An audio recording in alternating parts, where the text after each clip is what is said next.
Tonight's show is very special to me. I'm an animator at the Walt Disney Animation Studios, and so this show celebrates the work of that studio over the past 100 years. So if you look closely, here on the castle or on It's a Small World, down Main Street, and on the Rivers of America, there are moments from each of the last 62 films of the past 100 years at Disney Animation celebrating each of those moments. And seeing them all together tells the whole story of Disney Animation, which is characters who find their best selves and make the world better because they found that. So it is a wondrous journey, and it makes me feel filled with Disney magic every time I see it. I can't wait to see it again. I saw it last week, and I'll probably see it 50 more times. There's so much to see. So the Disney Live Entertainment Group partnered with Walt Disney Animation Studios' Creative Legacy team, and what they did was they found specific moments from each movie that meant something to the artists who are in the studio today. Say, what of this film inspired you to become an artist? And they pick those special moments, and they play one after the other, emotionally relevant through the show.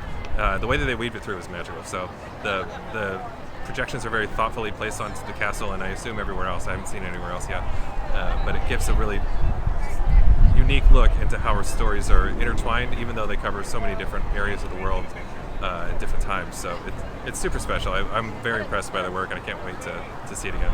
The majority of the work that you'll see on the castle is real animation from the films, but there are special moments. One that stands out to me is there's a test that was animated for Mirabelle by Renato dos Anjos at Walt Disney Animation Studios, and he was testing to see, like, is this her personality? And this is before we had the computer character built, so he was doing it on paper and pencil.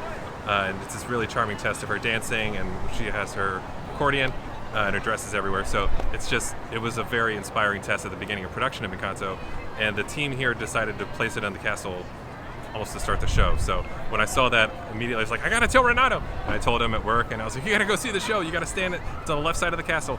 And he's like, really? So, like, taken emotionally that his work was placed up there. So yeah, it's just, there are so many moments like that. I was able to go to other animators and say, like, your Anna shot from Frozen 2 is on the castle, and it's just a special thing for me. I know it's kind of a unique experience to, like, tell the people whose work we saw on the castle, but we feel the love from everyone in the parks, and it's just great to see it celebrated this way. One of the coolest things, I love talking about this, there's a moment in the middle of the show where Baymax, real live Baymax, flies over the castle, and not in a way that you think. So a very special superhero Baymax flies over, and I got to work on Big Hero 6. That was the first film that I became an animator on. I was an assistant before that, animating background characters. So I got to animate a little bit of Baymax on that film, and being able to see him celebrated here in that way, it was like magic. I screamed when I saw it, and I'll scream tonight. Fans are really excited to see Baymax. Yeah, I feel like he's going to be a showstopper for sure. The film that really got me into animation was Aladdin and Lion King. Those two, I was like eight years old at the time, so really, like, propelled me into thinking, is that possible to be an animator? And I grew up at the near the Walt Disney Animation Studios in Florida, and they used to have a tour where you could watch people actually working on the films. So being able to, like, stand there at what they call the fish bowl, which is just a big glass window, and you could watch artists work on the movies in front of you, really inspired me to pursue this career. So to see those films celebrated in a way that feels like I echo it in my soul, I feel like that's how it should be.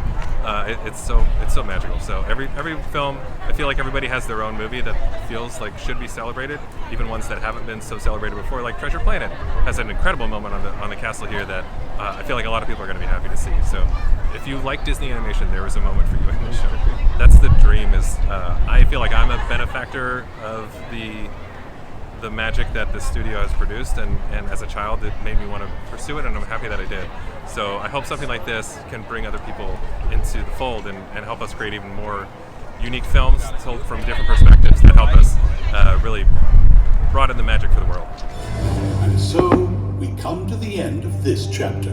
Oh no, please, can't we go back to page 1 and do it all over again?